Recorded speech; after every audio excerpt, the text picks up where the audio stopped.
महाराष्ट्रामध्ये गोंधळाची परिस्थिती निर्माण झालेली आहे. म्हणजे जे बहुमत त्यांना मिळालं आहे हे बहुमत साधं नाही. इतकं बहुमत मिळाल्यावर दुसऱ्या दिवशी मुख्यमंत्री आणि सरकार स्थापन व्हायला पाहिजे होतं 26 तारखेला. निवडणुकीच्या आधी सांगितलं जात होतं की 26 तारखेला मुदत संपते विधानसभेची, आणि त्या दिवशी सरकार जर आलं नाही आमचं, जेव्हा आम्ही आशादायी होतो तेव्हा, त्यामुळे तिथे राष्ट्रपती राजवट लावली जाईल. आता 26 तारीख उलटून गेली, विधानसभेची जी मुदत आहे ती संपली. 3 पक्षाच्या आघाडीला, युतीला सैतानी बहुमत मिळालं आहे. त्यामध्ये भारतीय जनता पक्षाला साधारण 140 जागा आहेत असं मी मानतो, त्यांचे इतर सगळे मित्रपक्ष वगैरे पकडून. तरी जर राज्याला मुख्यमंत्री लाभला नसेल तर 3 पक्ष जे आहेत, अजित पवारांचा पक्ष असेल, एकनाथ शिंदेचा पक्ष असेल, देवेंद्रजींचा पक्ष असेल, यांचं तंगड्यात तंगडं अडकलेलं आहे आणि एकमेकाच्या छातीवर बसण्याचा कार्यक्रम पडद्यामागे सुरू आहे. मग बहुमत लोकांनी तुम्हाला कशा करता दिलं बरं? हे दिल्लीचे जे शूरवीर आहेत सगळे आमचे भारतीय जनता पक्षाचं नेतृत्व, ते डोळे वटारले की सगळे गप्प बसतात असा आतापर्यंत अनुभव होता. पण त्यांनी जे बंडखोर निर्माण केले, त्यांनी जी भूतं निर्माण केली महाराष्ट्रामध्ये, ती त्यांच्या वटारलेल्या डोळ्यांना घाबरत नाहीत असं दिसतं आहे.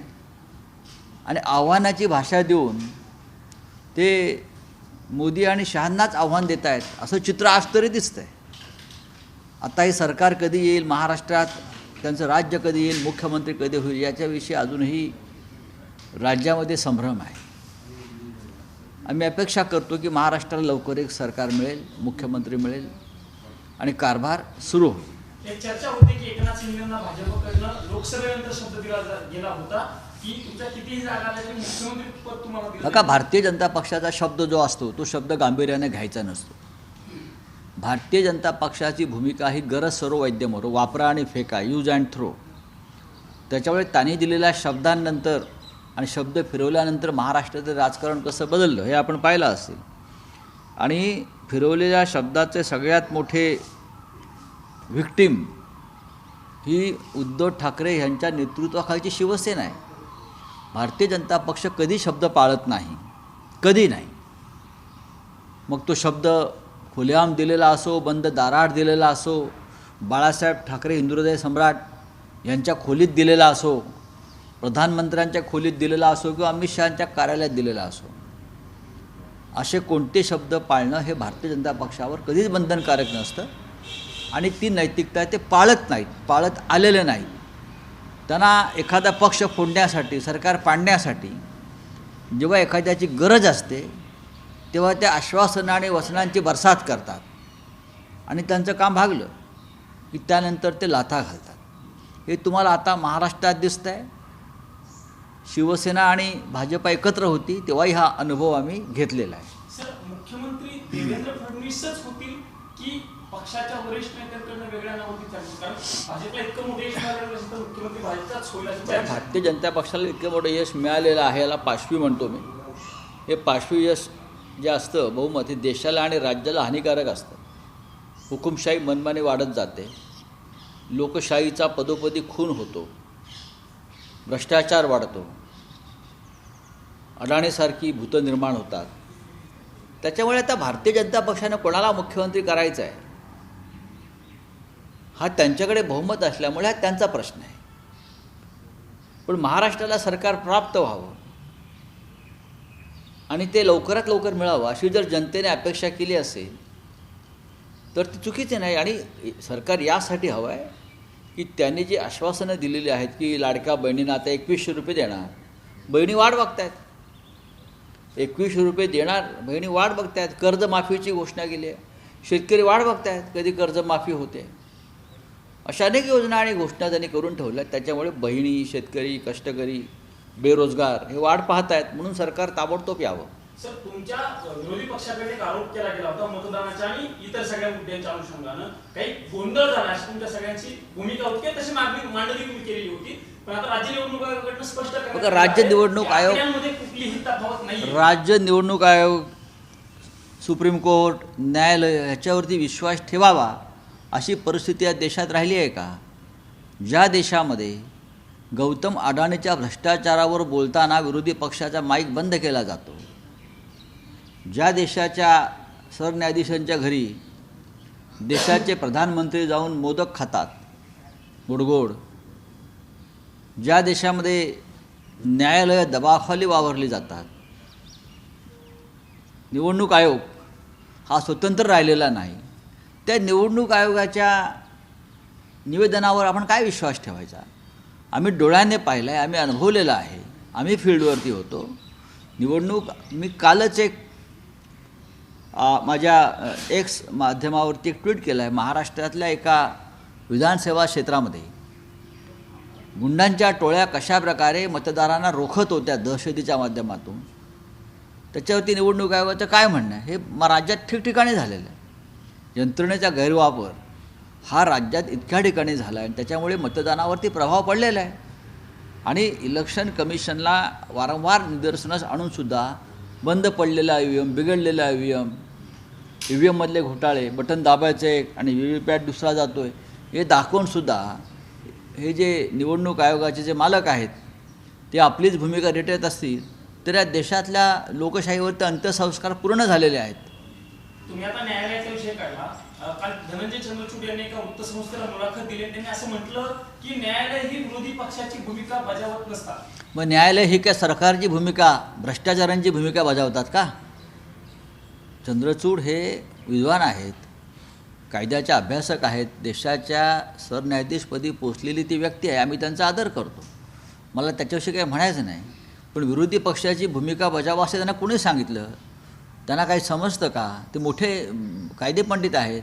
न्याय द्या, निकाल द्या, एवढंच आमचं म्हणणं होतं ना. आम्ही दुसरं काय सांगितलं? तुम्ही जो असेल तो निकाल द्या. त्यांनी पक्षांतराला मुभा मिळावी अशा तऱ्हेनं खिडका दरवाजे उघडून ते गेलेले आहेत. कधीही कोणी पक्ष बदला, सरकार पाडा, देशाच्या सुप्रीम कोर्टाची जबाबदारी होती घटनेचं, कायद्याचं, संविधानाचं, नीतिमत्तेचं रक्षण करणं. हे सर्वोच्च न्यायालयाच्या मुख्य न्यायाधीशांची जबाबदारी होती.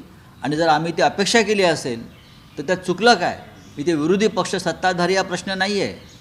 इथे आम्ही या देशाचे नागरिक म्हणून ही भूमिका त्यांच्याकडनं अपेक्षा व्यक्त करत होतो. एकनाथ शिंदे मुख्यमंत्री राहिले मागच्या 2.5 वर्ष.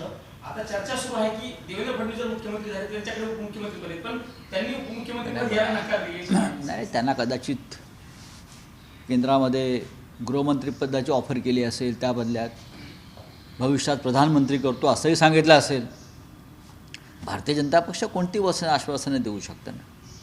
पण 140 जागा ज्या पक्षाकडे आहेत, साधारणतः मुख्यमंत्री त्यांचाच होतो आणि मुख्यमंत्री भारतीय जनता पक्षाचा होईल याच्याविषयी माझ्या मनात तरी शंका नाही. आज संसदेचं अधिवेशन सुरू आहे, तुम्ही सगळे विरोधी पक्षांची बैठक देखील 10 वाजता आहे पार्लमेंटमध्ये. ईव्हीएमच्या मुद्द्यावरनं विरोधक आक्रमक असल्याचं बघायला मिळतं. काल आपण पाहिलं असेल की संविधान दिनानिमित्त काँग्रेसची जी रॅली झाली त्यात खरगे साहेब असतील, आमचे राष्ट्रीय काँग्रेसचे अध्यक्ष, किंवा राहुलजी असतील, आम्ही सगळे असू, प्रत्येकाची मागणी आहे. काल सर्वोच्च न्यायालयानं सांगितलेलं आहे, म्हणजे मी जे म्हणतो आहे की आमचा राग का आहे की तुम्ही जिंकल्यावर, सर्वोच्च न्यायालय म्हणते तुम्ही जिंकल्यावर EVMची तक्रार करत नाही, हारल्या करता. हे चुकीचं आहे. गेल्या 10 वर्षातला ट्रॅक रेकॉर्ड पहा. आम्ही जिंकलो तरी म्हटलेलं आहे बॅलेट पेपरवर निवडणुका घ्या, आणि हरलो तरी म्हणतो आहे बॅलेट पेपरवर निवडणुका घ्या. आमचे पक्षाचे अनेक लोक वारंवार ही मागणी घेऊन गेल्या 10 वर्षापासून करतायत. आता न्यायालयावरती आम्ही कसा विश्वास ठेवायचा? तुम्ही विरोधी पक्षाचं म्हणणं ऐकून घ्या असं आम्ही म्हणत नाही, आम्ही विरोधी पक्ष आहोत. पण न्यायालय कोणत्याही पक्षात नाही. या देशातल्या जनतेचा जर निवडणूक प्रक्रियेवरती विश्वास नसेल आणि तरी न्यायालय ती प्रक्रिया रेटत असेल पुढे, तर या देशातल्या सगळ्या संविधानिक संस्था या उद्ध्वस्त झालेल्या आहेत. सर या अधिवेशनात कोणते कोणते मुद्दे तुमच्याकडे विरोधी पक्षाकडे स्पेसिफिकली लावून धरले जाणार किंवा त्याच्यावरती आवाज उठवला जाईल? पहिल्याच दिवशी जेव्हा आमच्या विरोधी पक्षनेत्यांनी गौतम अडाणीच्या भ्रष्टाचाराचा मुद्दा उचलला तेव्हा त्यांचा माईक बंद केला. ज्या दिवशी माईक बंद केला, संसद बंद केली, राज्यसभा अध्यक्ष प्रमुखांनी, चेअरमननी, हाच मुद्दा आज पुढे जाईल. त्यानंतर पाहू. चलिए बोले, क्या बात है आप?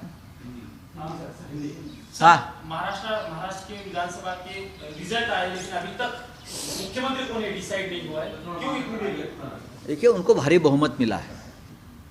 महाराष्ट्र में बीजेपी, शिंदे गुट और अजित पवार गुट को इतना बहुमत मिला है जिसे हम कहते हैं कि पांचवी बहुमत, शैतानी बहुमत. फिर भी 6-7 दिन हो गए, मुख्यमंत्री या सरकार नहीं बन पा रही है. उसका मतलब क्या हम समझ सकते हैं? दर दिन एक नई खबर आ रही है.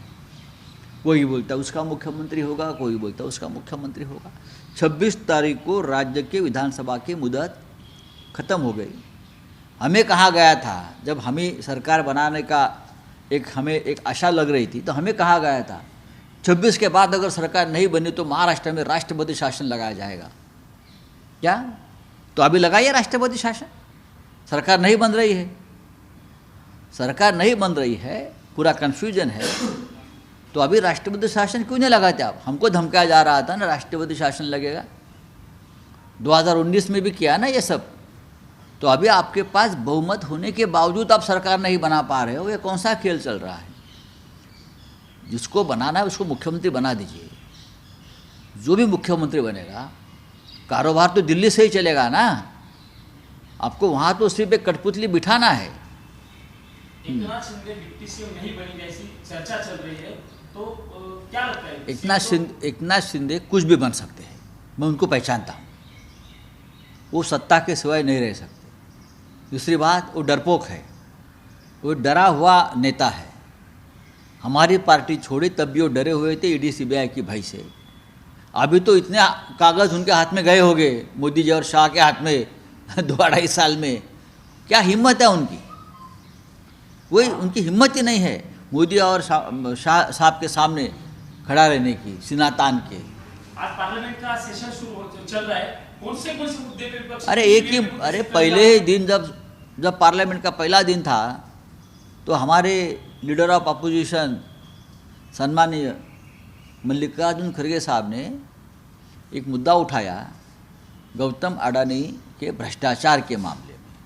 जिस तरह से अमेरिका हो, फ्रांस हो और भी देशों में मोदी जी के मित्र अडानी के खिलाफ एक्शन शुरू हो गई है, कार्रवाई शुरू हो गई, तो हमारा अधिकार बनता है. ये हिंदुस्तान की लूट अडानी के नाम पर चल रही है. तो खड़गे साहब ने प्रश्न उठाया तो उनका माइक बंद कर दिया. लीडर ऑफ अपोजिशन का कौन सा लोकतंत्र इस देश में है? राहुल जी को बोलने नहीं देते.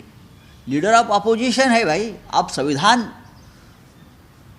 संविधान दिन साजरा करते हो ना, तो ये संविधान ने अधिकार दिया है हमारे लीडर ऑफ अपोजिशन को बात रखने का जनता की तरफ से. आप उनका माइक बंद करते हो. जिस टाइम माइक बंद हो गया है, उसी से जो हमारा जो प्रोग्राम है अडानी के खिलाफ लड़ने का, वो आगे आज चालू रहेगा. धनंजय चंद्रचूड़ जो पहले से जाए थे, उन्होंने टिप्पणी की पार्टी को लेकर विपक्ष भूमिका नहीं, न्यायालय विपक्ष की भूमिका नहीं बजा. तो हमने कहा कि आप विपक्ष की भूमिका बजाइए. हमने कहा आप न्याय करिए, आप निर्णय दीजिए. तो उसका मतलब है आप सत्ताधारी पार्टी की भूमिका में हो क्या? नहीं ना. हमने इतना ही कहा था कि हमें न्याय चाहिए. हम आपके न्यायालय में न्याय मांगने के लिए आए थे और हमें कुछ नहीं चाहिए था. 3 साल तक एक गैर कानूनी असंवैधानिक सरकार महाराष्ट्र में चल रही है और उसको सुप्रीम कोर्ट का प्रोटेक्शन था. आज तारीख पर तारीख आप देते रहे थे. आप कौन सा न्याय की बात करते हो, संविधान की बात करते हो? चलिए, थैंक यू वेरी मच. चलिए. देश विदेशातील प्रत्येक घडामोडींचे लाईव्ह अपडेट मिळवण्यासाठी आता साम टीव्हीच्या सर्व सोशल मीडिया प्लॅटफॉर्मला लाईक, फॉलो आणि सबस्क्राईब करा. तसंच सर्व नोटिफिकेशनसाठी बेल आयकॉन प्रेस करायला विसरू नका.